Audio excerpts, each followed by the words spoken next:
ओम श्री गणेशाय नमः। ओम देवी स्कंद माताय नमः। दोस्तों, आप सभी को शारदीय नवरात्रि की हार्दिक शुभकामनाएं। दोस्तों, आज शारदीय नवरात्रि का 5वां दिन है और आज माँ भगवती के 5वें रूप स्कंद माता की पूजा आराधना की जाती है।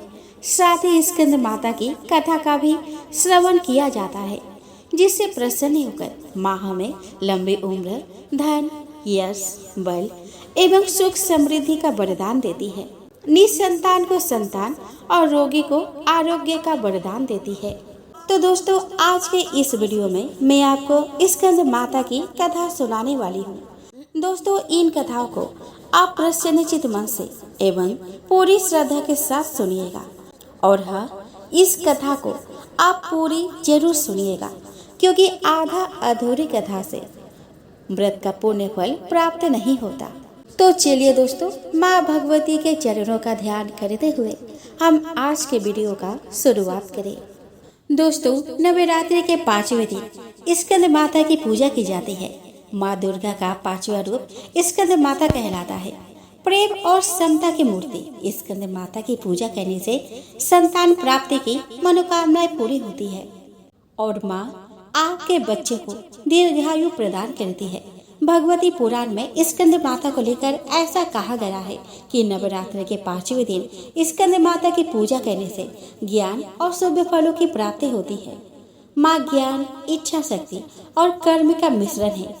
जब शिव तत्व का शक्ति के साथ मिलन होता है तो स्कंद यानी कि कार्तिकेय का जन्म होता है। नवरात्रि के 5वीं देवी को स्कंद माता कहा जाता है। भगवान शिव की अर्धांगिनी के रूप में माँ ने स्वामी कार्तिकेय को जन्म दिया था। स्वामी कार्तिकेय का दूसरा नाम स्कंद है, इसीलिए माँ दुर्गा के इस रूप को स्कंद माता कहा गया है, जो कि प्रेम और वात्सल्य की मूर्ति है।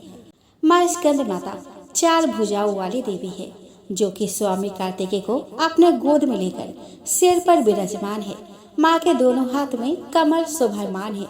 इस रूप में माँ समस्त ज्ञान, विज्ञान, धर्म, कर्म और कृषि उद्योग सहित पंच आवरणों से समाहित विद्या वाहिनी दुर्गा भी कहलाती है। माँ के चेहरे पर सूर्य के समान तेज है। स्कंद माता के पूजा में धनुष बाण अर्पित करना बहुत शुभ माना गया है। दोस्तों, स्कंद पुराण के अनुसार भगवान शिव के दिए वरदान के कारण अधर्मी दैत्य तारकासुर अत्यंत शक्तिशाली हो चुका था। वरदान के अनुसार केवल शिव पुत्र ही उसका वध कर सकता था और इसी कारण वह तीनों लोकों में हाहाकार मचा रहा था। इसीलिए सारे देवता भगवान विष्णु के पास जा पहुँचे। भगवान विष्णु ने उन्हें सुझाव दिया कि तारकासुर के द्वारा शिव पुत्र से मारे जाने के वरदान के कारण वह कैलाश जाकर भगवान शिव से पुत्र उत्पन्न करने की विनती करे। विष्णु की बात सुनकर समस्त देवगण जब कैलाश पहुँचे तो तारकासुर का वध का रहस्य काम रहित शिव पुत्र से होना जानकर भगवती पार्वती जी के अंदर से एक तेज पुंज निकला, जो शिव जी में समा गया। तभी शिव जी ने अपना तीसरा नेत्र खोल दिया और उससे तेजस निकलकर गंगा देवी पर टकराया। जब देवी गंगा उस दिव्य अंश को लेकर जाने लगी, तब उसके शक्ति से गंगा का पानी उबलने लगा। भयभीत गंगा देवी ने उस दिव्य अंश को सरवन के वन में लाकर स्थापित कर दिया, किंतु गंगा जल में बहते बहते वह दिव्य अंश 6 भागों में विभाजित हो गया था। भगवान शिव के शरीर से उत्पन्न तेज रूपी वीर्य के उन दिव्य अंशों से सुकोमल शिशु का जन्म हुआ। उस वन में विहार करती 6 कृतिकाएं कन्याओं की दृष्टि जब उन बालकों पर पड़ी, तब उनके मन में उन बालकों के प्रति मातृत्व भाव जागा और वो उनको लेकर उनको अपना स्तनपान कराने पहुंची तो 6 सिर प्रकट हो गए। उसके पश्चात वे बालक को लेकर कृतिका लोक चली गई। वो उनका पालन पोषण करने लगी। जब इन सब के बारे में नारद जी ने शिव पार्वती को बताया, तब वे अपने पुत्र से मिलने के लिए व्याकुल हो उठे। वह कृतिका लोक चल पड़े। जब माँ पार्वती ने अपने पुत्र को देखा, तब वो मातृत्व भाव से भावुक हो उठी और तत्पश्चात शिव पार्वती ने कृतिकाओं को सारी कहानी सुनाई और अपने पुत्र को लेकर कैलाश वापस आ गई। ऐसे में तब पार्वती माता ने अपने पुत्र भगवान स्कंद को युद्ध के लिए प्रशिक्षित करने हेतु स्कंद माता का रूप लिया। माँ स्कंद माता ने भगवान स्कंद को युद्ध के लिए प्रशिक्षित किया था। ऐसा कहा जाता है कि स्कंद माता से युद्ध प्रशिक्षण लेने के बाद भगवान स्कंद ने तारकासुर का वध किया और तभी से माता का नाम स्कंद माता पड़ गया। बृहस्पति जी बोले कि हे ब्रह्मा जी, आप अत्यंत बुद्धिमान, सर्वशास्त्र और चारों वेदों को जानने वालों में आप श्रेष्ठ हो। हे प्रभु, कृपया कर मेरे वचन सुनो। चैत्र, आश्विन, माघ और आषाढ़ मास के शुक्ल पक्ष में नवरात्र का व्रत और उत्सव क्यों किया जाता है? हे भगवान, इस व्रत का फल क्या है? किस प्रकार करना उचित है? और पहले इस व्रत को किसने किया, सो विस्तार से कहो। बृहस्पति जी का ऐसा प्रश्न सुनकर ब्रह्मा जी कहने लगे कि हे बृहस्पति, प्राणियों का हित करने की इच्छा से तुमने बहुत ही अच्छा प्रश्न किया है। जो मनुष्य मनोरथ पूर्ण करने वाले दुर्गा, महादेवी, सूर्य और नारायण को ध्यान करते हैं, वे मनुष्य धन्य है। वह यह नवरात्र व्रत संपूर्ण कामनाओं को पूर्ण करने वाला है। इसके करने से पुत्र चाहने वाले को पुत्र, धन चाहने वाले को धन, विद्या चाहने वाले को विद्या और सुख चाहने वाले को सुख मिल सकता है। इस व्रत को करने से रोगी मनुष्य का रोग दूर हो जाता है और कारागार में पड़ा हुआ मनुष्य बंधन से छूट जाता है। मनुष्य की तमाम विपत्तियां दूर हो जाती है और उसके घर में संपूर्ण संपत्तियां आकर उपस्थित हो जाती है। बंधिया और काक बंधिया के इस व्रत के करने से पुत्र हो जाता है। समस्त पापों को दूर करने वाले इस व्रत के करने से ऐसा कौन सा मनोरथ है जो सिद्ध नहीं हो सकता? यदि व्रत करने वाला मनुष्य सारे दिन का उपवास न कर सके तो एक समय भोजन करे और उस दिन बांधवों सहित नवरात्रि व्रत की कथा का श्रवण करे। हे बृहस्पति, जिसने पहले इस महाव्रत को किया है उसका पवित्र इतिहास मैं तुम्हें सुनाता हूँ। तुम सावधान होकर सुनो। इस प्रकार ब्रह्मा जी के वचन सुनकर बृहस्पति जी बोले कि हे ब्राह्मण, मनुष्य को कल्याण करने वाले इस व्रत के इतिहास को आप मेरे लिए कहा। मैं सावधान होकर उसे सुन रहा हूँ। आपके शरण आए हुए मुझ पर कृपा करो। ब्रह्मा जी बोले कि पीठत नाम के मनोहर नगर में एक अनाथ ब्राह्मण रहता था। वह भगवती दुर्गा का भक्त था। उसके संपूर्ण सद्गुणों से युक्त मानो ब्रह्मा की सबसे पहली रचना हो। ऐसी यथार्थ नाम वाली सुमति नाम की एक अत्यंत सुंदर कन्या पैदा हुई। वह कन्या सुमति अपने घर के बालकपन में अपने सहेलियों के साथ क्रीड़ा करते हुए इस प्रकार बढ़ने लगी जैसे शुक्ल पक्ष में चंद्रमा की कला बढ़ती हो। उसका पिता प्रतिदिन दुर्गा की पूजा और होम किया करता था।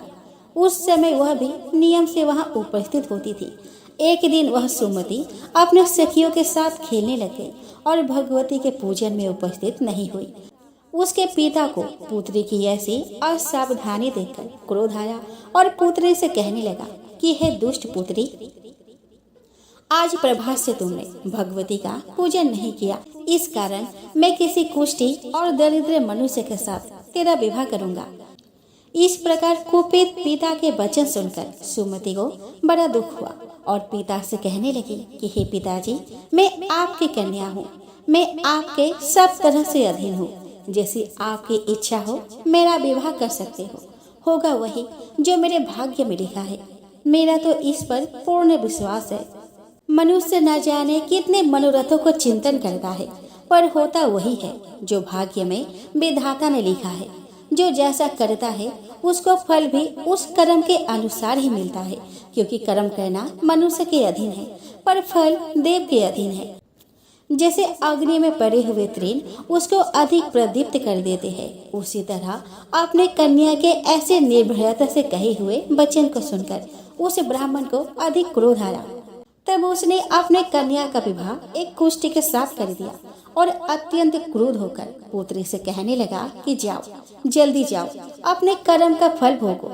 देखे केवल भाग्य के भरोसे पर रहकर तुम क्या करती हो। इस प्रकार से कहे हुए पिता के कटु वचनों को सुनकर सुमति अपने मन में विचार करने लगी कि यह मेरा बड़ा दुर्भाग्य है जिससे मुझे ऐसा पति मिला। इस तरह अपने दुख का विचार करते हुए वह सुमति अपने पति के साथ वन में चली गई और भयानक वन में वह रात बड़े कष्ट से व्यतीत किए। उस गरीब बालिका की ऐसी दशा देखकर भगवती पूर्व पुण्य प्रभाव से प्रकट होकर सुमति से कहने लगी कि हे ब्राह्मणी, मैं तुम पर प्रसन्न हूँ। तुम जो चाहो वरदान मांग सकती हो। मैं प्रसन्न होने पर मनोवांछित फल देने वाली हूँ। इस प्रकार भगवती दुर्गा का यह वचन सुनकर ब्राह्मणी कहने लगी कि आप कौन है जो मुझ पर प्रसन्न हुई हो। यह सब मेरे लिए कहा और अपनी कृपा दृष्टि से मुझ दासी को कृतार्थ करो। ऐसा ब्राह्मणी का वचन सुनकर देवी कहने लगी कि मैं आदि शक्ति हूँ और मैं ही विद्या, मैं ही ब्रह्मा और मैं ही सरस्वती हूँ। मैं प्रसन्न होने पर प्राणियों को दुख दूर कर उसको सुख प्रदान करती हूँ। हे ब्राह्मणी, मैं तुम पर तेरे पूर्व जन्म के पुण्य के प्रभाव से प्रसन्न हूँ। तुम्हारे पूर्व जन्म का वृतांत सुनाती हूँ। तुम सुनो। तू पूर्व जन्म में निषाद की स्त्री थी और अति पतिव्रता थी। एक दिन तेरे पति निषाद ने चोरी की और चोरी करने के कारण तुम दोनों को सिपाहियों ने पकड़ लिया और ले जाकर जेल खाने के कैद में डाल दिया। उन लोगों ने तेरे को और तेरे पति को भोजन भी नहीं दिया। इस प्रकार नवरात्र के दिनों में तुमने न तो कुछ खाया और न ही जल पिया। इसीलिए 9 दिन तक नवरात्र का व्रत हो गया। हे ब्राह्मणी, उन दिनों में जो व्रत हुआ उस व्रत के प्रभाव से प्रसन्न होकर तुम्हें मनोवांछित वस्तु दे रही हूँ। तुम्हारी जो इच्छा हो सो मांग लो। इस प्रकार दुर्गा के कहे वचन के अनुसार ब्राह्मणी बोली कि अगर आप मुझ पर प्रसन्न हैं तो हे दुर्गे, आपको प्रणाम करती हूँ। कृपया करके मेरे पति के कोढ़ को दूर करें। देवी कहने लगी कि उन दिनों में जो तुमने व्रत किया था उस व्रत के एक दिन का पुण्य अपने पति का कोढ़ दूर करने के लिए अर्पण करो। मेरे प्रभाव से तेरा पति कोढ़ से रहित और सोने के समान शरीर वाला हो जाएगा। ब्रह्मा जी बोले कि इस प्रकार देवी का वचन सुनकर वह ब्राह्मणी बहुत प्रसन्न हुई और पति को निरोग करने की इच्छा से ठीक है ऐसा बोली। तब तक उसके पति का शरीर भगवती दुर्गा की कृपा से कुष्ठहीन होकर अति कांति युक्त हो गया, जिसके कांति के सामने चंद्रमा की कांति भी क्षीण हो जाती है। वह ब्राह्मणी पति की मनोहर देह को देखकर देवी को अति पराक्रमी वाली समझकर स्तुति करने लगी कि हे दुर्गे, आप दुर्गत को दूर करने वाली, तीनों जगत का संताप हरने वाली, समस्त दुखों को दूर करने वाली, रोगी मनुष्य को निरोग करने वाली, प्रसन्न होने पर मनोवांछित वस्तु को देने वाली और दुष्ट मनुष्य का नाश करने वाली हो। तुम ही सारे जगत की माता और पिता हो। हे अम्बे, मेरे अपराध रहित अबला के मेरे पिता ने कुष्ठ के साथ विवाह कर मुझे घर से निकाल दिया। उसके निकाली हुई मैं पृथ्वी पर घूमने लगी। आपने ही मेरा इस विपत्ति रूपी समुद्र से उद्धार किया है। हे देवी, आपको प्रणाम करती हूँ। मुझ दिन की रक्षा करो। ब्रह्मा जी बोले कि हे बृहस्पति, इसी प्रकार उस सुमति ने मन से देवी की बहुत स्तुति की। उससे की हुई स्तुति सुनकर देवी को बहुत संतोष हुआ और ब्राह्मणी से कहने लगी कि हे ब्राह्मणी, तुम्हारे उदालक नामक एक अति बुद्धिमान, धनवान, कीर्तिवान और जितेंद्रिय पुत्र शीघ्र होगा। ऐसा कहकर वह देवी उस ब्राह्मणी से फिर कहने लगी कि हे ब्राह्मणी, और जो कुछ तेरी इच्छा हो वही मनोवांछित वस्तु तुम मांग सकती हो। ऐसा भगवती दुर्गा का वचन सुनकर सुमति बोली कि हे भगवती दुर्गे, अगर आप मेरे पर प्रसन्न हैं तो कृपा कर मुझे नवरात्रि विधि बताइए। हे दयावती, जिस विधि से नवरात्र व्रत करने से आप प्रसन्न होती है उस विधि और उसके फल को मेरे लिए विस्तार से वर्णन करें। इस प्रकार ब्राह्मणी के वचन सुनकर दुर्गा कहने लगी कि हे ब्राह्मणी, मैं तुम्हारे लिए संपूर्ण पापों को दूर करने वाली नवरात्र व्रत विधि को बतलाती हूँ, जिसको सुनने से तमाम पापों से छूटकर मोक्ष की प्राप्ति हो जाती है। आश्विन मास के शुक्ल पक्ष की प्रतिपदा से लेकर 9 दिन तक विधि पूर्वक व्रत करें। यदि दिन भर का व्रत ना कर सके तो एक समय का भोजन करें। पढ़े लिखे ब्राह्मणों से पूछकर घट स्थापना करे और बाटिका बनाकर उसको प्रतिदिन जल से सींचे। महाकाली, महालक्ष्मी और महासरस्वती की मूर्तियां बनाकर उसकी नित्य विधि सहित पूजा करे और पुष्पों से विधि पूर्वक अर्घ्य दे। बिजोड़े के फूल से अर्घ्य देने से रूप की प्राप्ति होती है। जायफल से कीर्ति, दाग से कार्य की सिद्धि होती है। आंवले से सुख और केले से भूषण की प्राप्ति होती है। इस प्रकार फलों से अर्घ्य देकर यथाविधि हवन करे। खांड, घी, गेहूं, शहद, जौ, तिल, बिंब, नारियल, दाख और कदम, इनसे हवन करे। गेहूं होम करने से लक्ष्मी की प्राप्ति होती है। खीर और चंपा के पुष्पों से धन और पत्तों से तेज और सुख प्राप्ति होती है। आंवले से कीर्ति और केले से पुत्र, कमल से राज सम्मान और सुख संपत्ति की प्राप्ति होती है। व्रत करने वाले मनुष्य इस विधान से होम कर आचार्य को अत्यंत नम्रता के साथ प्रणाम करे और यज्ञ की सिद्धि के लिए उसे दक्षिणा देवे। इस महाव्रत को पहले बताई हुई विधि के अनुसार जो कोई करता है उसके सब मनोरथ सिद्ध हो जाते हैं। इसमें तनिक भी संशय नहीं है। इन 9 दिनों में जो कुछ दान आदि दिया जाता है उसका करोड़ों गुना फल मिलता है। इस नवरात्रि के व्रत करने से ही अश्वमेध यज्ञ का फल मिलता है। हे ब्राह्मणी, इस संपूर्ण कामनाओं को पूर्ण करने वाले उत्तम व्रत को तीर्थ मंदिर अथवा घर में भी विधि के अनुसार करें। ब्रह्मा जी बोले कि हे बृहस्पति, इस प्रकार ब्राह्मणी को व्रत की विधि और फल बताकर देवी अंतर्ध्यान हो गई। जो मनुष्य या स्त्री इस व्रत को भक्ति पूर्वक करता है वह इस लोक में सुख पाकर अंत में दुर्लभ मोक्ष को प्राप्त होता है। हे बृहस्पति, यह दुर्लभ व्रत का महात्मा मैंने तुम्हारे लिए बतलाया है। ऐसा ब्रह्मा जी के वचन सुनकर बृहस्पति जी आनंद के कारण रोमांचित हो गए और ब्रह्मा जी से कहने लगे कि हे ब्रह्मा जी, आपने मुझ पर अति कृपा की जो अमृत के समान इस नवरात्रि व्रत का महात्म्य सुनाया। हे प्रभु, आपके बिना और कौन इस महात्म्य को सुना सकता है। ऐसे बृहस्पति जी के वचन सुनकर ब्रह्मा जी बोले कि हे बृहस्पति, तुमने सब प्राणियों का हित करने वाले इस अलौकिक व्रत को पूछा है, इसीलिए तुम धन्य हो। यह भगवती शक्ति संपूर्ण लोकों का पालन करने वाली है। इस महादेवी के प्रभाव को कौन नहीं जान सकता। एक राजा था जिसका नाम स्पर्श था। वह माँ भगवती का बहुत बड़ा पुजारी था। वह दिन रात माँ दुर्गा की पूजा करता था। माँ ने भी उन्हें राजपाट, धन दौलत, ऐसो आराम के सभी साधन दिए थे। कमी थी तो सिर्फ यह कि उनके घर में कोई संतान नहीं थी। यह गम उन्हें दिन रात सताता था। वह माँ से यही प्रार्थना करते थे कि माँ उन्हें एक संतान दे ताकि उनका वंश चलता रहे। माँ ने उसकी पुकार सुन ली। एक दिन माँ ने आकर राजा को स्वप्न में दर्शन दिए और कहा कि वे उसकी भक्ति से बहुत प्रसन्न है। उन्होंने राजा को 2 पुत्रियां प्राप्त होने का वरदान दिया। कुछ समय के बाद राजा के घर में एक कन्या ने जन्म लिया। राजा ने अपने राज दरबारियों को बुलाया, पंडितों और ज्योतिषियों को बुलाया और बच्चे की नाम कुंडली तैयार करने का हुक्म दिया। पंडितों और ज्योतिषियों ने उस बच्चे की जन्म कुंडली तैयार की और कहा कि हे राजन, यह कन्या तो साक्षात देवी है। यह कन्या जहाँ भी कदम रखेगी वहाँ खुशियाँ ही खुशियाँ होंगी।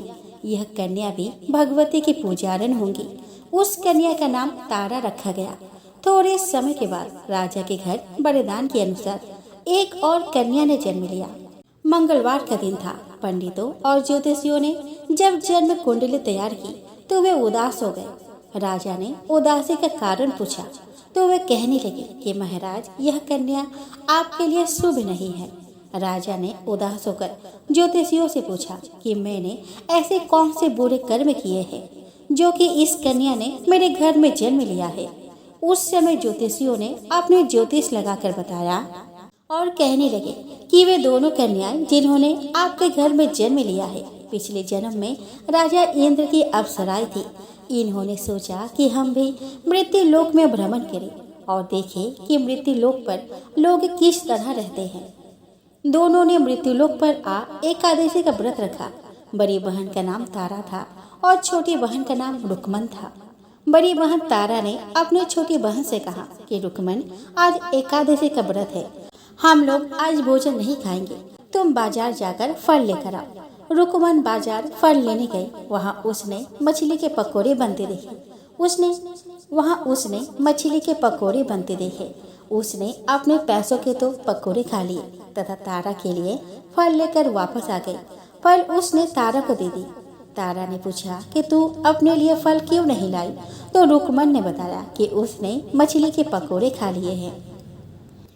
उसी वक्त तारा ने श्राप दे दिया कि जा नीच, तूने एकादशी के दिन मांस खाया है, नीचों का कर्म किया है, जा मैं तुझे श्राप देती हूँ, तू नीचों के जून पाए। छिपकली बनकर सारी उम्र कीड़े मकोड़े खाते रहे।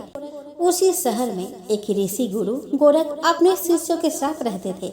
उनके शिष्य में एक चेला तेज स्वभाव का तथा घमंडी था। एक दिन वो घमंडी शिष्य पानी का कमंडल भरकर खुले स्थान में एकांत में जाकर तपस्या पर बैठ गया। वह अपने तपस्या में लीन था। उसी समय उधर से एक प्यासी कपिला गाय आ गई। उस ऋषि के पास पड़े कमंडल में पानी पीने के लिए उसने मुंह डाला और सारा पानी पी गई। जब कपिला गाय ने मुंह बाहर निकाला तो खाली कमंडल की आवाज सुनकर उस ऋषि की समाधि टूट गई। उसने देखा कि गाय ने सारा पानी पी लिया था। ऋषि ने गुस्से में आकर उस कपिला गाय को बहुत बुरी तरह से चिमटे से मारा। वह गाय लहूलुहान हो गई। यह खबर गुरु गोरख को मिली। उन्होंने जब कपिला गाय की हालत देखी तो उस ऋषि को बहुत बुरा भला कहा और उसी वक्त आश्रम से निकाल दिया। गुरु गोरख ने गाय माता पर किए गए पाप से छुटकारा पाने के लिए कुछ समय बाद एक यज्ञ रचाया। इस यज्ञ का पता उस शिष्य को भी चल गया जिसने कपिला गाय को मारा था। उसने सोचा कि वह अपने अपमान का बदला जरूर लेगा। यज्ञ शुरू हो गया। उस चेले ने एक पक्षी का रूप धारण किया और चोंच में सर्प लेकर भंडारे में फेंक दिया, जिसका किसी को पता न चला। एक छिपकली जो पिछले जन्म में तारा देवी की छोटी बहन थी तथा बहन के श्राप को स्वीकार कर छिपकली बनी थी, सर्प का भंडारे में गिरना देख रही थी। उसे त्याग और परोपकार की शिक्षा अब तक याद थी। वह भंडारा होने तक घर के दीवार पर चिपकी रही और प्रतीक्षा करती रही। कई लोगों के प्राण बचाने हेतु उसने अपना प्राण न्यौछावर कर लेने का मन ही मन निश्चय किया। अब खीर भंडारे में दी जाने वाली थी। बांटने वालों की आंखों के सामने वह छिपकली दीवार से कूदकर कढ़ाई में जा गिरी। नादान लोग छिपकली को बुरा भला कहते हुए खीर की कढ़ाई को खाली करने लगे। उन्होंने उसमें मरे हुए सांप को देखा। तब सबको मालूम हुआ कि छिपकली ने अपना प्राण देकर उन सब के प्राणों की रक्षा की है। उपस्थित सभी सज्जनों और देवताओं ने उस छिपकली के लिए प्रार्थना की कि उसे सब योनियों में उत्तम मनुष्य जन्म प्राप्त हो तथा अंत में वह मोक्ष को प्राप्त करे। तीसरे जन्म में वह छिपकली राजा स्पर्श के घर कन्या के रूप में जन्मी। दूसरी बहन तारा देवी ने फिर मनुष्य जन्म लेकर तारामती नाम से अयोध्या के प्रतापी राजा हरिश्चंद्र के साथ विवाह किया। राजा स्पर्श ने ज्योतिषियों से कन्या की कुंडली बनवाई। ज्योतिषियों ने राजा को बताया कि कन्या आपके लिए हानिकारक सिद्ध होगी, शकुन ठीक नहीं है, अतः आप इसे मरवा दीजिए। राजा बोले कि लड़की को मारने का पाप बहुत बड़ा है, मैं उस पाप का भागी नहीं बन सकता। तब ज्योतिषियों ने विचार करके राय दी कि हे राजन, आप एक लकड़ी के संदूक में ऊपर से चांदी सोना आदि जलवा दें, फिर उस संदूक के भीतर लड़की को बंद करके नदी में प्रवाहित कर दीजिए। सोने चांदी से जरा हुआ संदूक अवश्य ही कोई लालच में निकाल लेगा और आपकी कन्या को भी पाल लेगा। आपको किसी प्रकार का पाप न लगेगा। ऐसा ही किया गया। नदी में बहता हुआ संदूक काशी के समीप एक भंगी को दिखाई दिया। वो संदूक को नदी से बाहर निकाल लाया। उसने जब संदूक खोला तो सोने चांदी के अतिरिक्त अत्यंत रूपवान कन्या दिखाई दी। उस भंगी की कोई संतान नहीं थी। उसने अपने पत्नी को वह कन्या ला कर दी तो पत्नी की प्रसन्नता का ठिकाना न रहा।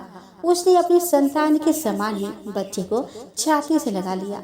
भगवती की कृपा से उसके स्तनों में दूध उतर आया। पति पत्नी दोनों ने प्रेम से कन्या का नाम रुक्को रख दिया। रुक्को बड़ी हुई, उसका विवाह हुआ। रुक्को के सास महाराजा हरिश्चंद्र के घर सफाई आदि का काम करने जाया करती थी।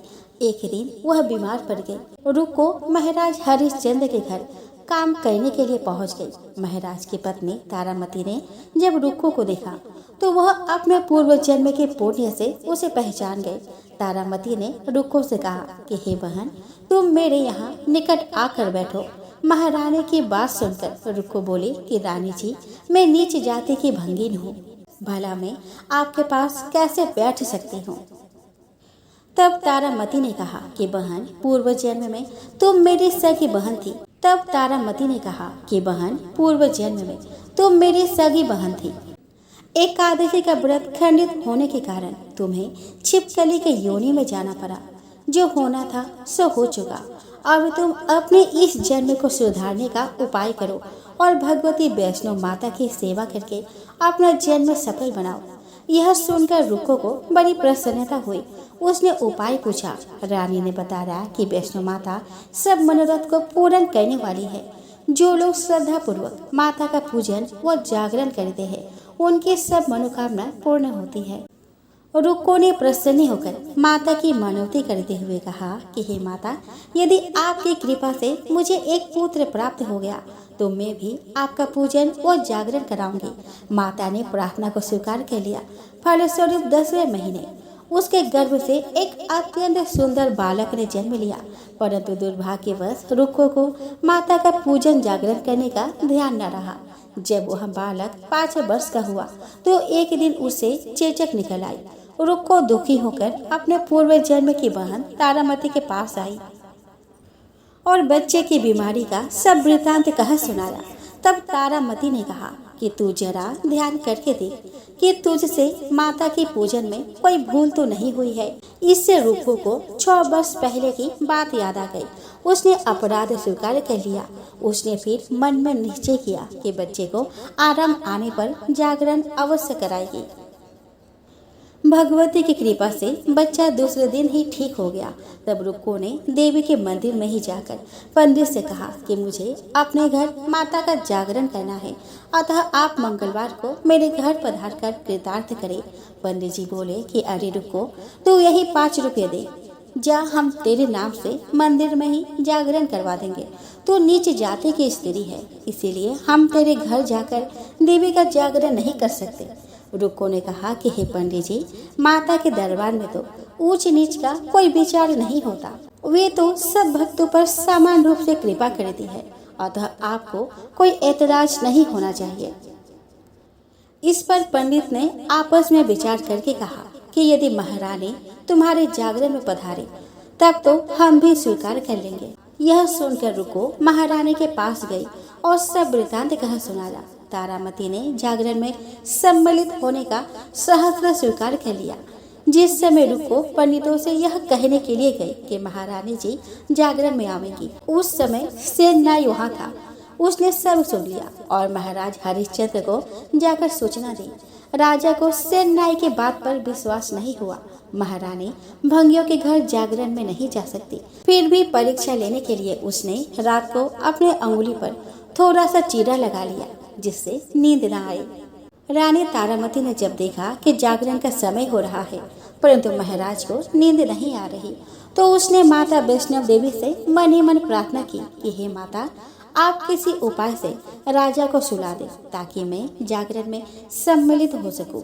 राजा को नींद आ गई। तारामती रोशनदान से रस्सा बांधकर महल से उतरी और रुक्को के घर जा पहुंची। उस समय जल्दी के कारण रानी के हाथ से रेशमी रुमाल एवं कंगन रास्ते में ही गिर पड़ा। उधर थोड़ी देर बाद राजा हरिश्चंद्र की नींद खुल गई। वह भी रानी का पता लगाने निकल पड़ा। उसने मार्ग में कंगन और रुमाल देखा।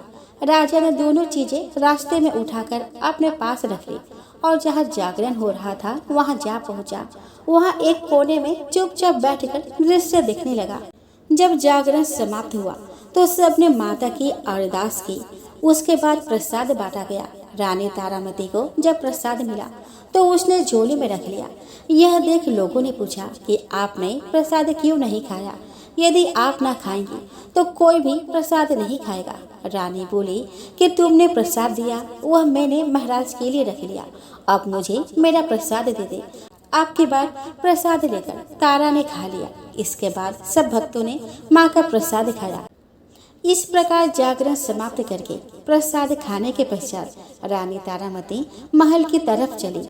तब राजा ने आगे बढ़कर रास्ता रोक लिया और कहा कि तूने नीचों के घर का प्रसाद खा अपना धर्म भ्रष्ट कर लिया है। अब मैं तुझे अपने घर कैसे रखूं? तूने तो कुल का मर्यादा और प्रतिष्ठा का भी ध्यान नहीं रखा। जो प्रसाद तू अपने झोली में मेरे लिए लाई है उसे खिला मुझे भी तू अपवित्र करना चाहती है। ऐसा कहते हुए जब राजा ने झोले की ओर देखा तो भगवती की कृपा से प्रसाद के स्थान पर उसमें चंपा, गुलाब, गेंदे के फूल, कच्चे चावल और सुपारियां दिखाई दी। यह चमत्कार देखकर राजा आश्चर्यचकित रह गए। राजा हरिश्चंद्र रानी तारा को साथ लेकर महल लौट आए। वही रानी ने ज्वाला मैया के शक्ति से बिना माचिस या चकमक पत्थर की सहायता से राजा को अग्नि प्रज्वलित करके दिखाई, जिसे देखकर राजा का आश्चर्य और बढ़ गया। रानी बोली कि प्रत्यक्ष दर्शन पाने के लिए बहुत बड़ा त्याग होना चाहिए। यदि आप अपने पुत्र रोहिताश्व की बलि दे सके तो आपको दुर्गा देवी की प्रत्यक्ष दर्शन हो जाएंगे।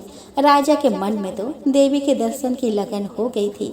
राजा ने पुत्र मोह त्याग कर रोहिताश्व का सिर देवी को अर्पण कर दिया।